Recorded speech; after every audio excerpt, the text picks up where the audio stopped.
na miongoni mwa sababu ambazo zinawafanya watu kuingia katika madhambi au katika shirki, la kwanza ni aljahl, ya kwanza ni ujinga, kwa sababu watu hawataka kuisogelea dini yao waisome. Alhamdulillah tukisaidiwa tauhid, lakini labudda ni lazima tujue didu tauhid, ni lazima tujue kinyume cha tauhid nao ni shirki. Na hii shirki, ndugu Waislamu, inafichika sana kwa mtu. Ni lazima tukae chini tusome ili tuijue shirki, ndugu Waislamu.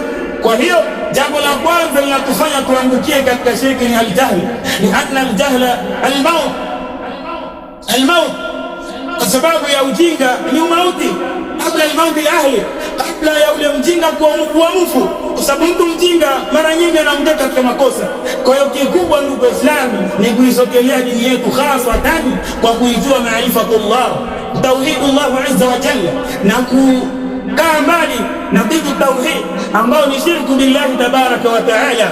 Kwa jambo la kwanza ambalo linafanya watu wasiijue dini yao ni ujinga.